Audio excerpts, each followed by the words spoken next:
Okay, welcome everybody. The format tonight, first of all, Mrs. Aldrich, thank you for joining us and sharing your wisdom.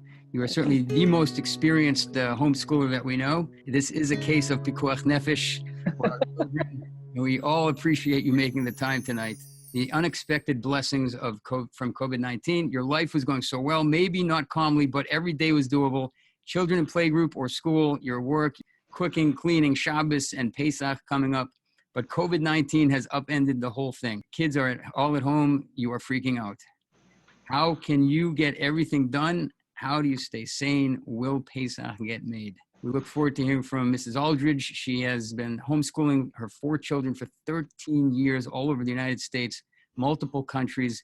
And now she is happy to talk about what home education is and how you can survive and thrive at home during this tumultuous time. Mrs. Aldrich has started homeschooling 13 years ago in Japan with 1 first grader and a 3-year-old and a baby. Now she's down to 1 preteen. She also coordinates the only conference for Jewish homeschoolers, the Torah Home Education Conference. And she's been featured in Hamodia through her husband's series, Jews in Japan, Binah, and Mishpacha magazine as well. All articles on home education. Mrs. Aldrich, take it away. We look forward to hearing your tremendous wisdom. Thank you for joining us. Thank you so much. I really appreciate it. So welcome to homeschooling, everybody. I'm sure none of you are exactly expecting this. As my blurb said, your life was going wonderfully. You had your things, you had your jobs, you had your social activities, you had your children in their educational space, you had your space, your husband had his space. Now all the spaces are put together. So now what? So let me tell you what. This is a disclaimer. I always put this at the beginning of any of my webinars. This webinar makes no claims, promises, or guarantees about the accuracy, completeness, or halakhic nature, or the adequacy of the content. Please use your judgment and discern what will work for your family and discard the rest. So here's an overview of today's webinar. First, we're going to talk about getting used to your new normal. Then we're going to talk about schedule or flow, creating a rhythm. Next, we'll talk about what do we learn. Probably what most people are thinking about is household needs while everyone's underfoot. How do you keep your house clean? How do you keep yourself doing the things you need?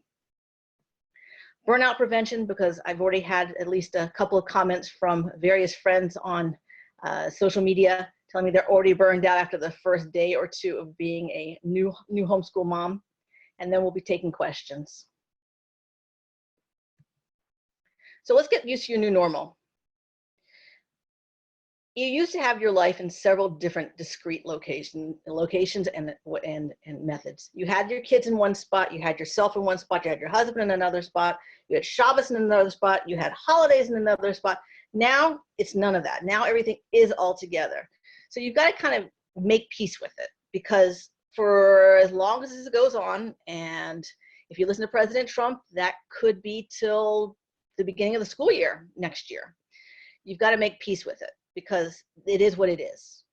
You can't be freaking out about it, because it's not going to change. School is not going to be happening at least until after Pesach, possibly longer. So everybody needs to take a long, big, deep breath and let it out, because this is your new normal for now. You're going to figure it out. You're going to learn how to educate your kids reasonably, educate yourself a little bit, get your house reasonably clean, have eventually, hopefully, Shabbos guests, Pesach guests, and be able to enjoy this slightly different track of life. So let's talk about schedule or flows. Everybody sent me their schedule and said, Yael, can you tell me, is this schedule a good schedule?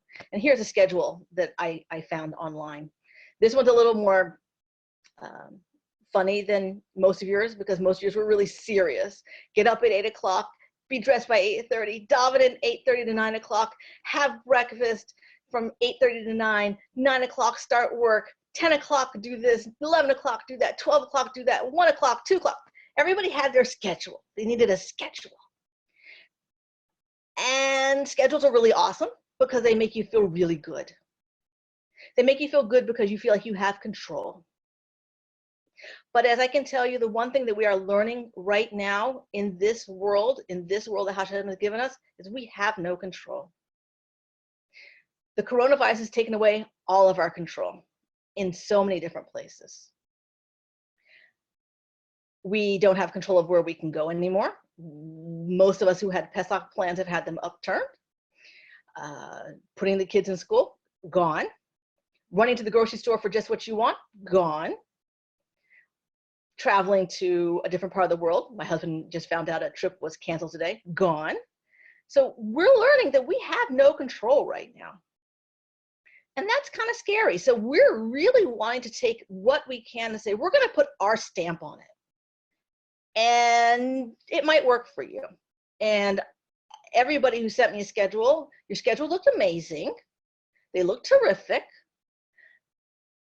I just don't know that they're going to be realistic. I know that your kids had a schedule in school. And it probably worked for them. Maybe it did, maybe it didn't, but probably it worked for them.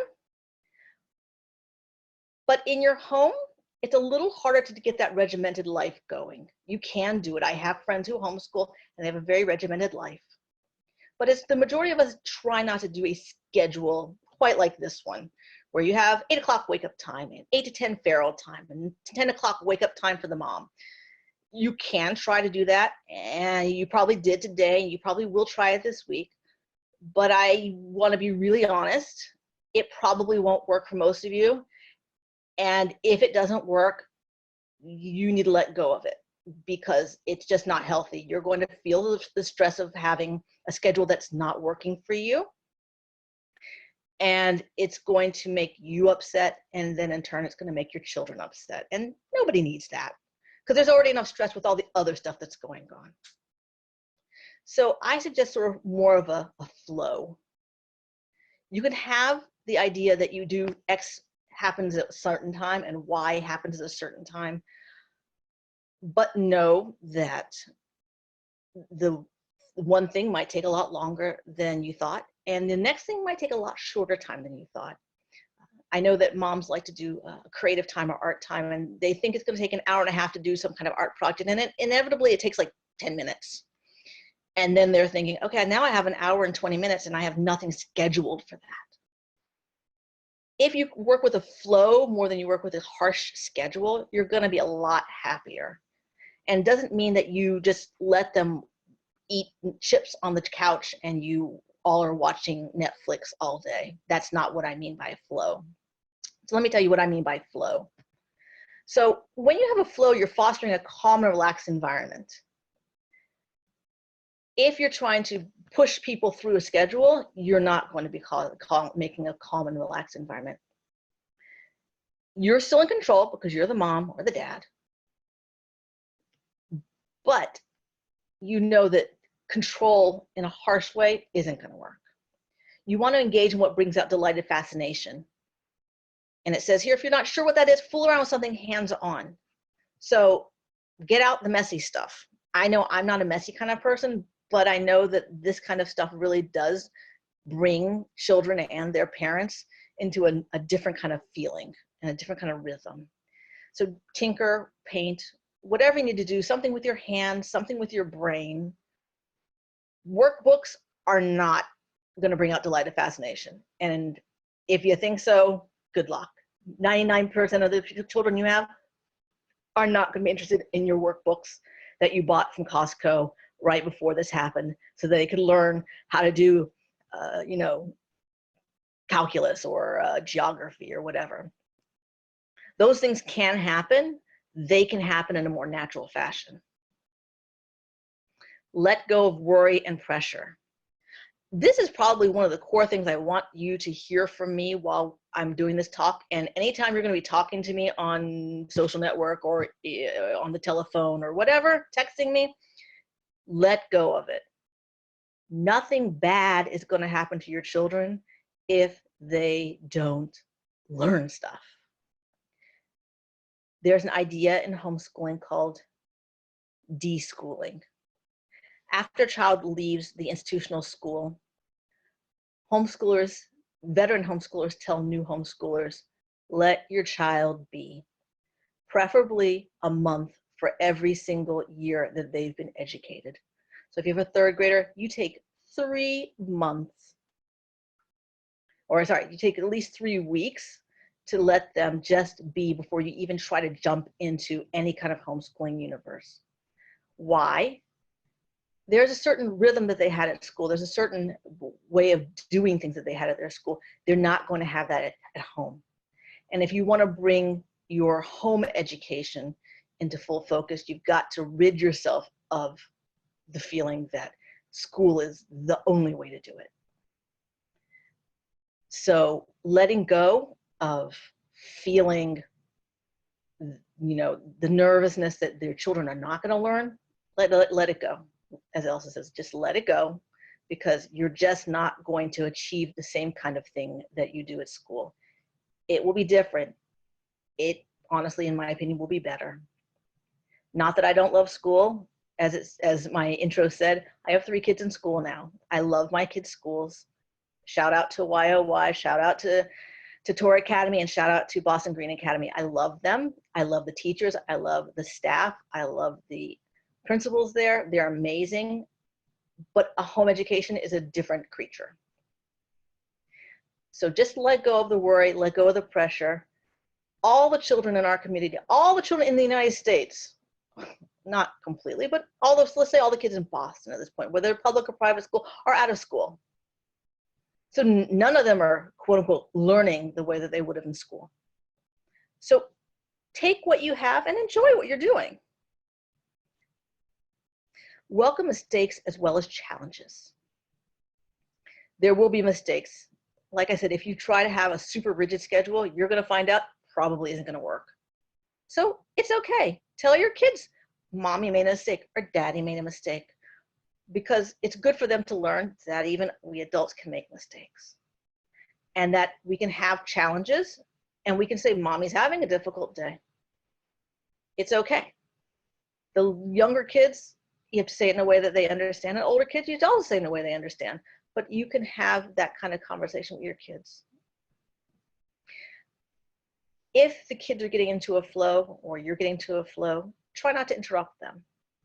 Yes, they need to learn whatever they're learning, but if they've got something going and it's really going well, let them go with it.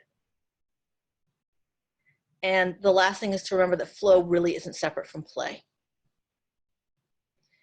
Playing for children, and I don't care really what age it is really important. And that is something that I am sad to say I don't see in the Jewish school system, because they have so much to teach. I also have a lot to teach, but I really encourage my younger kids to play. By playing, I don't mean me playing with them, because that's not playing. That's me entertaining my children. But playing means that they get out things that they want to do, whether it's Lego or blocks or cars, or they want to listen to an audiobook, or they want to play with their siblings, or they want to go outside and dig a hole in the backyard. All of those things are amazing, because they all teach children things in different ways that they can get in the school environment. So what you're getting here is an unexpected bracha, an unexpected blessing. So let's roll with it. So next, everybody's asking me, what do we learn? Obviously, you have to learn your mandatory schoolwork. If the teachers gave you workbook packets, do them. I would do them probably closer to the beginning of the day so that the kids are fresh. Give them help if they need it. Give them an encouragement if they need it. Give them rewards if they need it, because they, as all of my kids said, we're out of school. And I'm sure your kids probably said the same thing. They're not out of school completely. So they've got mandatory schoolwork. Let's get it done. There may be things that you want them to learn that they aren't getting at their school. Maybe it is calculus, or maybe it is geography. So there are lots of ways you can achieve those things. And I'll talk about that a little bit later in the webinar. But there are many apps, computer apps. There are many board games that one can use. There are many books that you can get from, at this point, Amazon, since the library is unfortunately now closed, or online resources at bpl.org. But there are lots of things that you can get the children to learn. Maybe you'd like them to start a new language. Chinese, Italian, pirate. There are lots of online resources at bpl.org, that's bostonpubliclibrary.org, and you can take and click through that on your own time and find some things that you might find interesting for the children to learn. Of course, there's housework. If you're all at home, a scary secret of homeschooling is your house will get messy, because when you're in your house, it gets messy. So if it gets really messy, don't be surprised. I would schedule in times to do some housework. Another thing that is an important thing that you can learn is family bonding. Most people, when their children are in school, are out of the house for 8 hours, sometimes more every day. The mom and dad are also out of the house that many hours a day. This is an opportunity for you guys to learn how to be a team. And doing that will probably be hard at first, but you really may get to enjoy it after a while. And the last thing that we need to learn, all of us, is resilience. My husband does studies in resilience. What we're experiencing right now is very difficult for all of us, like I said, because it's taking control away from us. So we need to learn to roll with the punches. We need to learn how to take care of ourselves as a family, and just as people ourselves, our family, and our community. Because those are the things that are going to make us come back from this difficult time a little bit easier and a little bit faster. So household needs while everyone's underfoot, that's hard because everybody is under your feet. But you want the house to be somewhat neat. But I don't know if I can show you a picture of my house. I don't know if I want to go away from the sharing of the screen. I'm a little scared to go away from it. But my house, some of it's neat and some of it's very not. Any of you who come to my house for Shabbos sees that I'm more than happy to have people at my house for Shabbos. If you don't mind the mess, if you mind the mess and you don't want to come back, I hear it. But my perfection level for cleanliness is not super duper high. It is a clean house, but it can be a messy house at times because we have a lot of stuff going on.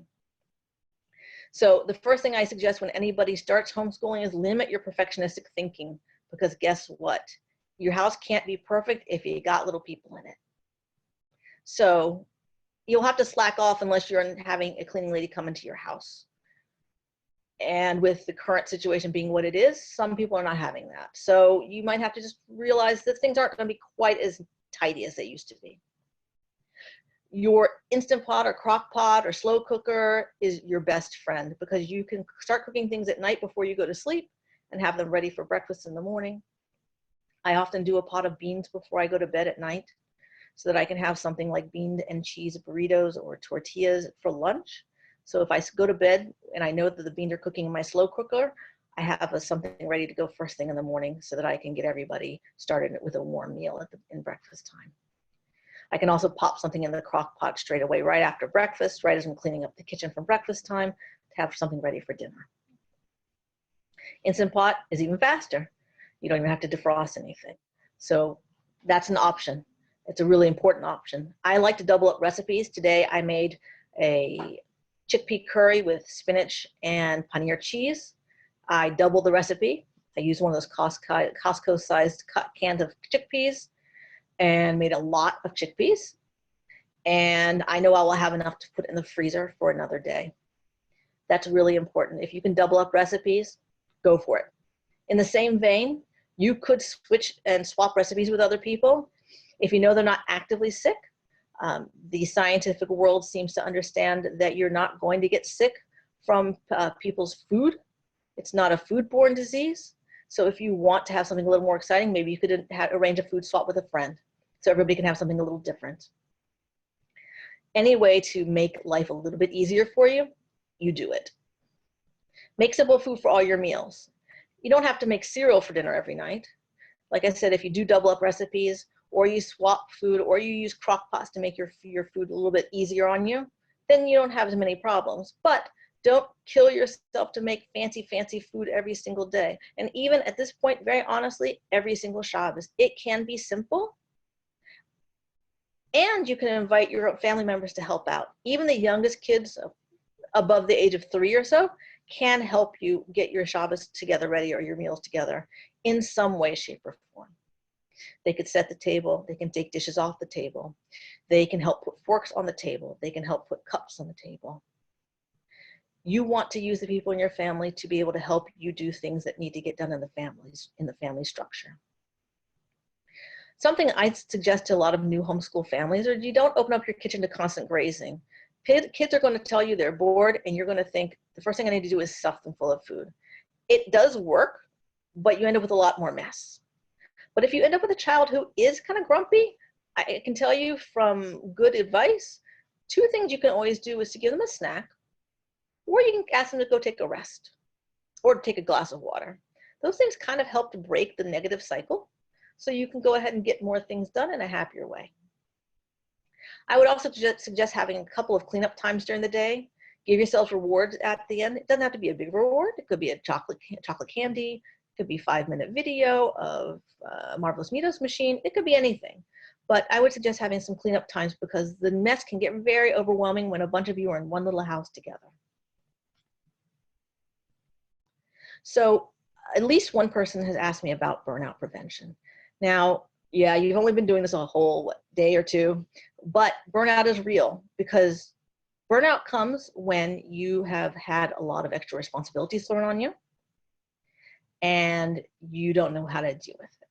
So there's a homeschool organizer, Nancy Plant, who says that most of us are the authors of our own stress. We want everything to be perfect and to go according to schedule. Everyone in the family to be happy all the time.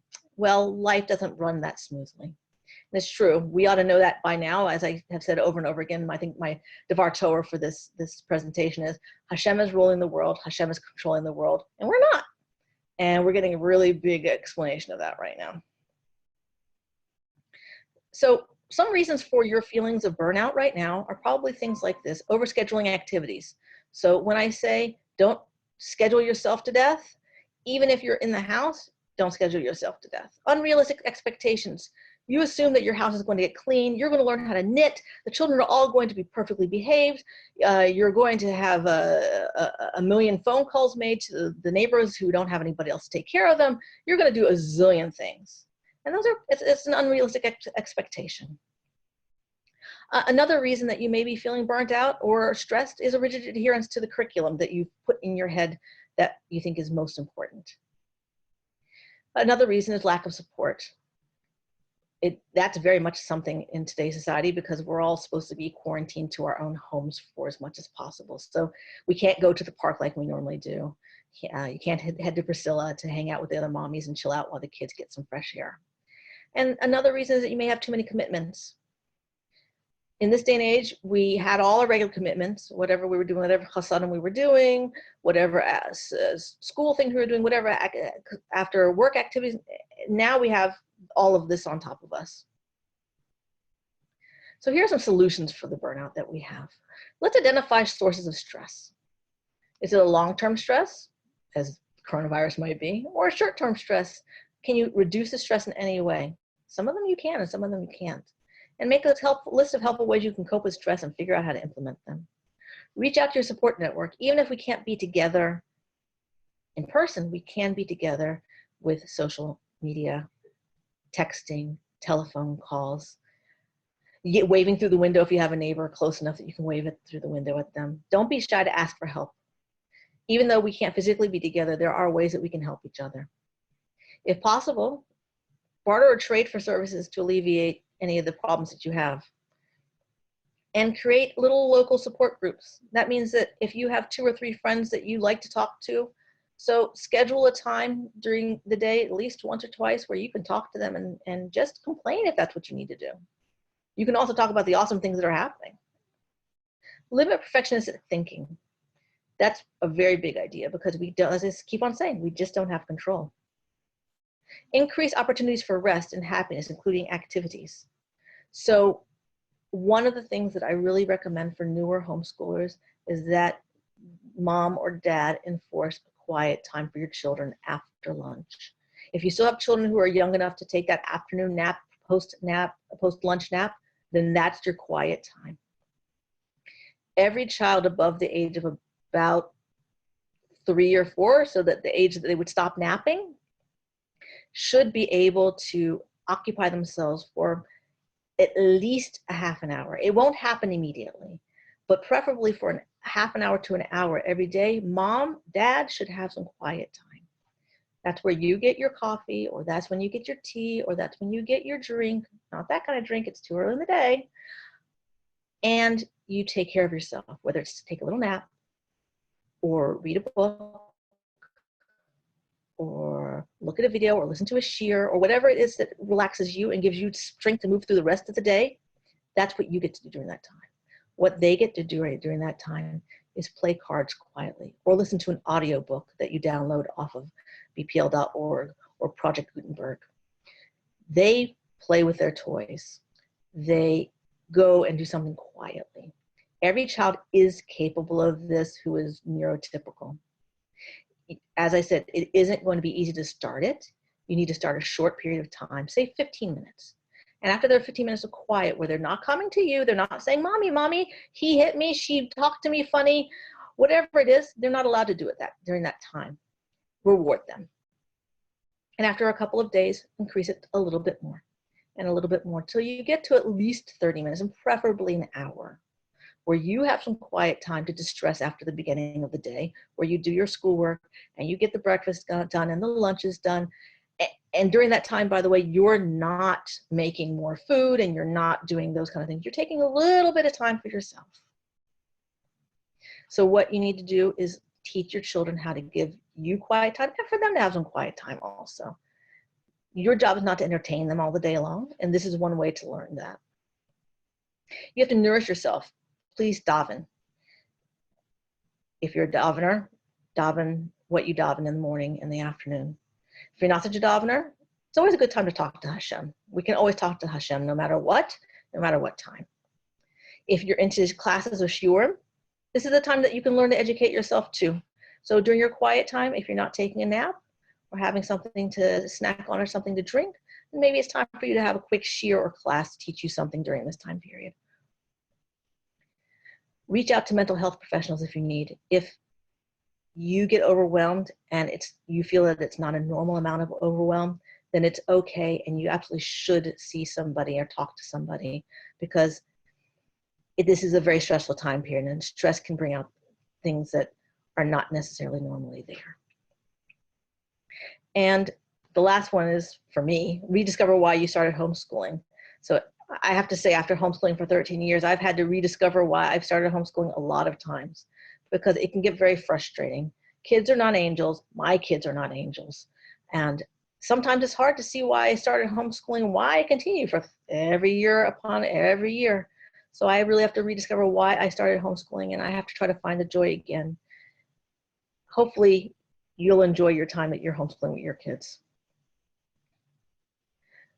A lot of people are asking me how to source a curriculum. I will say, before I read any of the stuff on my screen, really and truly, if your kids don't have a structured schedule during a structured curriculum during this time, they're going to be okay. You're going to be okay. It's bonus learning at this point. So I'd love it if you asked your kids, what would you like to learn? Would you like to learn about boats, or would you like to learn about the American Revolution, or would you like to learn about mattresses, or whatever you would like to learn? Then that's what you do. Give your kids a little extra at this point. So ways you can find material for your learning and their learning. So you can use the library. Like I said, unfortunately, Boston Public Library closed today at 6 p.m. and we have no idea when it will reopen, but there are plenty of online resources at bpl.org. So you can use that to find lots of resources such as languages, science, history. There's so much on BPL. The Boston Public Library is one of the best library systems in the country. So take a look when you have a couple of minutes. I have here museum classes and exhibits. Many museums are online. There are virtual field trips to so many museums in the world.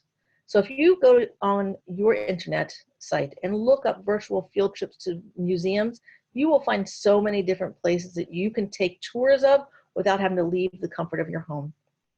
It's really cool. Children can learn on their own. It's a little bit harder for children who have been in a school environment to do self-learning because they're just taught and taught and taught and taught. But you can try to encourage self-learning by having them read books or watch videos or figure out some other way to learn something. If you feel like you need tutors, there are tutors in the community for you. The tutors are around. You can probably do video or phone chats to teach your children various ideas. Some families do use textbooks. I have a lot of textbooks. If people need to speak to me about specific workbooks or textbooks, I may have it on my shelves downstairs, and I'd be happy to talk to you about that. And life itself is a curriculum. We learn how to be a team with our family members. We learn how to take care of other people outside of our family. We learn how to take care of our home. We learn how to take care of our parents, or we take care of our children. We learn a lot by just being alive. In the next couple of weeks, we're getting ready for Pesach. This is a learning opportunity your children should have. They should learn the halakhas of what we clean and why we clean and how we clean, and they should do it with you. They can't obviously clean the oven, or they can't clean on top of the refrigerator, but they can help you with a lot of the Pesach cleaning. I know my children help me with Pesach cleaning, and guess what? Some of it they've got to do because they're part of the family. Some of it they get rewarded for, and they make a little money. But it's something that I have enforced with my kids all the years that we've been homeschooling, because if they're eating the food and enjoying the Yom Tov, they also can help clean up. So this Pesach should be one where it's a family endeavor. Many people have asked me, what is the best curriculum for a family to use in this situation? And I have said that unit-based learning is probably the best thing to do because it's short-term, and children can pick what subjects they want, and then you can learn based on those subjects. I have down here a couple of the most famous unit-based learning programs: Konos, 5 in a row, Trisms, and a book called How to Create Your Own Unit Study. If you Google unit study and any particular subject, I bet you're going to find a unit study that you can use. Unit studies take a multi-sensory and multi-subject way of taking a subject and bringing it into the child's life. So they could do math based on the subject, they could do history or social studies based on the subject, they could do science based on the subject, they could do grammar based on the subject, or spelling. So it's a way to cover a lot of topics with one subject. Here are a selection of resources. Some of them are Jewish, most of them are Jewish. If you're looking for any particular subject in secular studies, I love KathyDuffyReviews.com. She has a book that you can purchase, but her reviews are online. They tell you all about the material. They tell you whether it's religious or secular. It tells you how much parent knowledge is needed for it. It tells you a lot of different things. My favorite homeschool forum is called welltrainedmind.com. It is a secular classical education homeschooling forum, but the women and men there are amazing. They're the most knowledgeable people you'll ever meet, and they're super friendly. So if you have any questions, you can always talk to the people at welltrainedmind.com and their forums. I run a Google group called Jewish Orthodox and Homeschooling, and we have a number of veteran homeschoolers that you can always ask questions of and bounce ideas off of. You can join up there at Jewish-Orthodox-and-homeschooling at googlegroups.com. And that's the end of my talk. I see there's chat going on here. I've got questions. Hold on. Won't it be hard for them to get back into the schedule, given that this Please Hashem is a temporary situation? Yep, it will be hard for them to get back into the schedule. Not going to lie to you. It's going to be hard. But it would be hard no matter what. It would be hard after Pesach vacation too. So if it's hard after now or Pesach, it would be hard going on later. Honestly, I'm not sure that one is going to be able to, if we're going to get back to school before the end of the year. I would love to believe that we are. I just don't know that we are. So I wouldn't focus on what's going to happen after this is over, because if you do that, you're just going to take away the joy that you should have from doing this. Let's see, similar question. My goal is to help them pick up where they left off and help mitigate skill loss. Isn't keeping that going to help? You do want to help them learn. I don't know that you or me or any of us can do exactly what the teacher would do because we're not the teacher. So if it were me in the situation, I would say, let's continue what the teacher was doing. You can always call or get in contact with the teacher and ask them, what were you doing? What were you continuing to hope to do? And you can take it up and learn how to do it or teach it on your own. But, you know, God forbid, maybe you'll go too far and they'll know too much by the time they get back. There's always a lot of ifs. And ifs really aren't helpful because they're just going to make you feel out of control. All you can control is your life the way it is. So isn't it easier just to go ahead and have that life? What if they want to watch videos all day? What if they want to eat chocolate all day? I don't know. I'm a mom, you know. Videos are hard because one video, then you want to watch a second and a third and a fourth and a fifth and a sixth. It's hard when you bring screens into things because screens are very addictive to most kids and most adults. If it were me, I probably would not do screens if I could help it at all. And certainly I would not do it as part of their educational, as the educational goals. I would try to keep the educational work between me and them, or just them, or their siblings, or your mom, or calling Bubby, or calling Zadie to help them with their schoolwork. Whatever it is, I would keep it between people. I would use a video as a reward for doing something really amazing. Like I said, I would do a Itchy-Kadoozy video. That's on Chabad.org. They're fun little videos that last about 5 minutes. I would do that as a reward for helping clean up after lunch. But I wouldn't do long videos because one video begets another video, begets another video, begets another video. And if you don't get it, then you have a cranky kid. And nobody wants that. I know they're really easy to use, but now that you're homeschooling, it's probably not the best use of your time. Let's see. Recipes. Don't forget taking, that was an option. Audiobook source. There are audiobooks on bpl.org. That's bostonpubliclibrary.org. They have a number of different ways to get audiobooks. They have straight audiobooks. They have Hoopla books. They have Overdrive books. So you can put them on a device, and then the kids can listen to them. Another one is books that are out of copyright. That's called Project Gutenberg. But if you type in free audiobooks, there are a lot of different websites. Some of the readers are better than others because the free ones are often done by volunteers. So if you don't have an Audible account, you can certainly try to have an Audible account for a short period of time if that's something that's interesting to you. Audible's part of Amazon. And they have a lot of audiobooks. Project Gutenberg, let's see. How to balance remote work and homeschooling. That's hard. I don't know if you have your husband at home also, but if you have your spouse at home, I would suggest strongly that you guys tag team and have certain periods of time where you can do your remote work and do some homeschooling. It's gonna be hard. I know that my world was basically almost all homeschooling.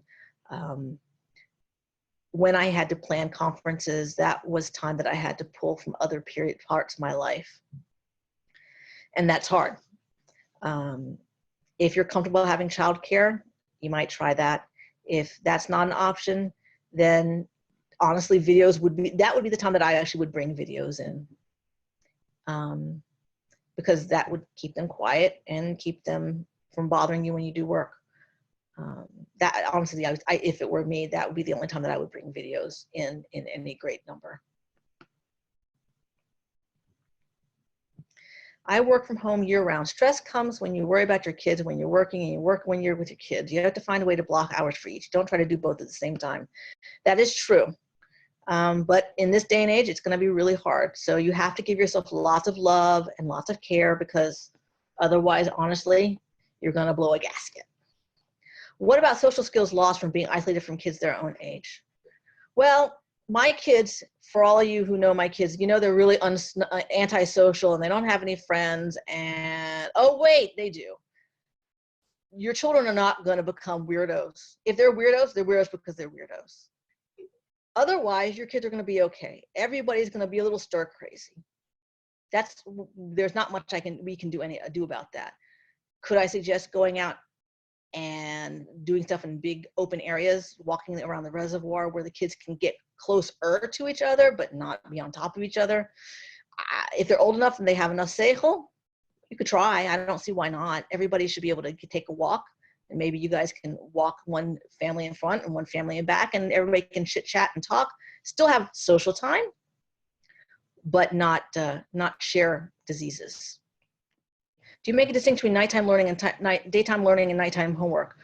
In my homeschool, we don't have homework unless you did not get your schoolwork done.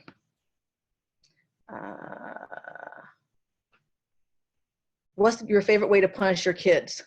Thanks, Ben. I love whipping them with a whip. I have a special kosher Pesach one that I use during Pesach. My favorite way to punish my children is to make them have special time with me. Any tips for entertaining a not yet 2-year-old with no siblings? Their entertainment. 2-year-olds cannot entertain themselves. I'm sorry. I wish I had a better answer for you. I just don't. You can give your kid away. I'll take her. She's cute. What about older kids? So many resources going around a younger demographic. I do have tips for older kids. Let's talk by email, yael.aldrich@gmail.com. That's yael.aldrich@gmail.com. Okay. Thank you, everybody. My email is yael.aldrich@gmail.com. You can find me on WhatsApp. You can find me on Facebook. You know where to find me. Thank you, everyone. You're amazing. Thank you very much for sharing this wonderful wisdom. Everybody at Tzlacha Rabbah, and maybe it's kedai to do a follow-up in a couple of weeks or a week or so. Maybe we can sort of share notes and ask some follow-up questions as we have some more experience in this. Sounds like a great idea. Okay, great. Thank you so much, everybody. Thank you so much. Okay, bye-bye now. Thank you. Bye-bye.